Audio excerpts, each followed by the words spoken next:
بسم اللہ الرحمن الرحیم۔ السلام علیکم ناظرین۔ بنو جرہم نامی قبیلہ زمزم کو دیکھ کر جب مکہ میں آباد ہو گیا تو آہستہ آہستہ یہاں کی آبادی بڑھنے لگی اور حضرت اسماعیل علیہ السلام کا بچپن بھی اسی قبیلے کے ساتھ گزرنے لگا۔ ابھی حضرت اسماعیل علیہ السلام بچے ہی تھے کہ حضرت ابراہیم علیہ السلام نے خواب میں دیکھا کہ حضرت ابراہیم اپنے لخت جگر کو اللہ کی راہ میں قربان کر رہے ہیں۔ آپ علیہ السلام نے مسلسل 3 راتیں ایک ہی خواب دیکھا تو آپ علیہ السلام کو یقین ہو گیا کہ یقیناً یہ خواب اللہ کی طرف سے ہے، تو آپ علیہ السلام نے اللہ تعالیٰ کے حکم کی تعمیل کا ارادہ فرمایا اور اپنا تمام خواب اپنے بیٹے کو سنایا اور پھر فرمایا کہ بیٹے، میں تجھے اپنے خواب کی پیش نظر اللہ کی راہ میں قربان کرنا چاہتا ہوں، بتا تیری کیا رائے ہے؟ حضرت اسماعیل علیہ السلام نے اس پر انتہائی تحمل سے فرمایا، بابا جان، آپ اللہ کے نبی اور ان کے برگزیدہ بندوں میں سے ہیں، آپ بے فکر ہو کر ان کے حکم کی تعمیل کریں۔ انشاءاللہ آپ مجھے انتہائی صبر والا پائیں گے۔ چنانچہ یہ دونوں اللہ کے بندے حکم خداوندی کو پورا کرنے کو گھر سے نکل پڑے۔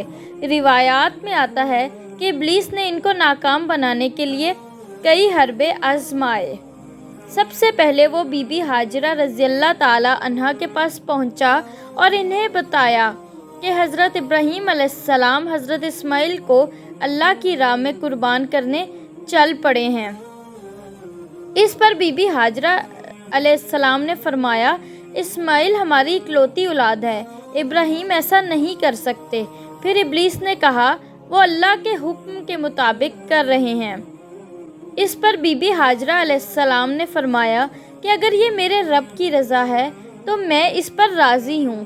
جب یہاں ابلیس کے سارے وار ناکام ہو گئے تو اس نے حضرت ابراہیم علیہ السلام کو اکسانے کا ارادہ کیا اور ان کے دل میں باپ کی شفقت کو ابھارنے لگا اور کہا، ابراہیم علیہ السلام، اسماعیل آپ کی اکلوتی اولاد ہے، آپ عمر رسیدہ ہیں اور اسماعیل سے ہی آپ کی نسل چلنی ہے، یہ آپ کیا کرنے جا رہے ہیں؟ اس پر ابراہیم علیہ السلام نے جواب دیا کہ مجھے میرا بیٹا اللہ نے دیا ہے اور یہ میرے پاس اللہ کی امانت ہے، میں اللہ کے حکم پر راضی ہوں، وہ جسے چاہے حکم دے، ہم اس کے فرما بردار ہیں۔ آپ علیہ السلام کے جواب سے ابلیس کو سخت مایوسی ہوئی، لیکن اس نے حضرت ابراہیم علیہ السلام کو بہکانے کی ناکام کوشش جاری رکھی، حتیٰ کہ اس نے حضرت اسماعیل علیہ السلام کو بھی بہکایا، لیکن وہ بھی اپنے مقصد پہ ڈٹے رہے۔ حضرت اسماعیل علیہ السلام نے فرمایا، میں بھی اپنے رب کی رضا میں شامل ہوں، میرے خالق نے میرے بابا کو براہ راست خواب میں میری قربانی کا حکم دیا ہے اور انبیاء کے خواب سچے ہوتے ہیں۔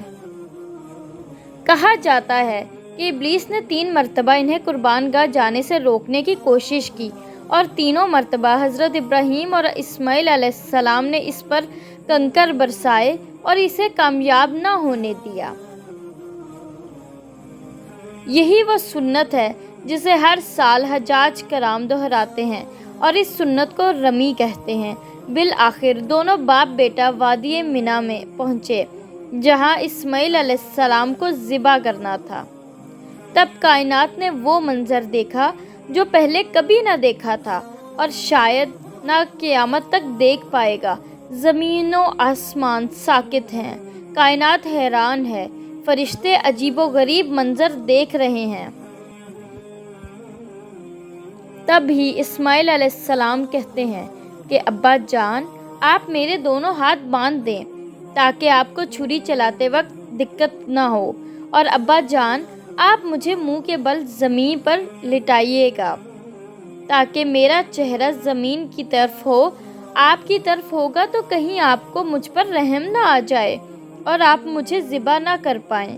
ابا جان، اپنی آنکھوں پر پٹی باندھ لیں اور ذبح کرنے کے بعد میرا کرتا میری ماں کو دے دیجیے گا تاکہ ان کو صبر آ جائے۔ باپ نے ان سب باتوں پر عمل کیا۔ بیٹے کا ماتھا چوما، بیٹے کے پاؤں باندھے اور ان کو منہ کے بل زمین پر لٹا دیا اور چھری چلا دی۔ لیکن چھری نے حضرت اسماعیل علیہ السلام کو نہ کاٹا، کیونکہ اللہ کو کچھ اور ہی منظور تھا۔ حضرت ابراہیم علیہ السلام چھری چلاتے ہیں، پر چھری ان کے زور لگانے کے باوجود نہیں چلتی۔ آپ علیہ السلام چھری سے فرماتے ہیں، اے چھری، تو کیوں نہیں چلتی؟ میرے ننھے اسماعیل کا گلا تو بہت نازک ہے، آخر کیا وجہ ہے کہ تو نہیں چلتی؟ عرش پر فرشتے خاموش، زمین پر ایک انسان کی اللہ سے محبت کا عجیب منظر دیکھ رہے تھے۔ تب اللہ پاک عرش سے حضرت جبرائیل علیہ السلام سے فرماتے ہیں، اے جبرائیل، جاؤ اور جنت سے ایک مینڈھا لے جاؤ، میرا خلیل پیچھے نہیں ہٹے گا، جاؤ اور اس کی قربانی کرو۔ تب حضرت جبرائیل علیہ السلام جنت سے مینڈھا لے جاتے ہیں اور حضرت اسماعیل علیہ السلام کو چھری کے نیچے سے ہٹا کر مینڈھا رکھ دیتے ہیں۔ اب چھری کو چلنے کی اجازت مل گئی تو چھری چل گئی۔ تب حضرت ابراہیم علیہ السلام کے ہاتھوں پر گرم خون نکلا تو ہونٹوں سے بے ساختہ نکلا، اللہ اکبر، یا اللہ تیرا شکر ہے۔ مگر جب آنکھوں سے پٹی اتری تو حضرت اسماعیل علیہ السلام صحیح سلامت ایک طرف بیٹھے ہیں۔ حضرت ابراہیم علیہ السلام کی تابعداری اور حضرت اسماعیل علیہ السلام کی فرما برداری بارگاہ الہی میں قبول ہوئی اور اللہ نے حضرت اسماعیل علیہ السلام کو قربان ہونے سے بچا لیا، اور ان کی جگہ جس جانور کی قربانی دی گئی، اس سے متعلق روایات میں آتا ہے کہ وہ جنت سے لایا گیا ایک مینڈھا تھا۔ یہی وہ قربانی ہے جسے امت مسلمہ کے لیے تا قیامت عملی نمونہ بنا دیا گیا ہے۔ اس واقعے کا ذکر اللہ تعالیٰ نے قرآن مجید میں اس طرح بیان فرمایا ہے کہ ہم نے اسے پکارا، یوں اے ابراہیم تو نے سچ کر دکھایا، خواب ہم یوں دیتے ہیں بدلہ نیکی کرنے والوں کو، بے شک اس کا بدلہ ہم نے ایک جانور کو ذبح کر کے۔ تو یہ تھا وہ عظیم قربانی کا واقعہ جسے تمام مسلمان عید الاضحیٰ پر مناتے ہیں۔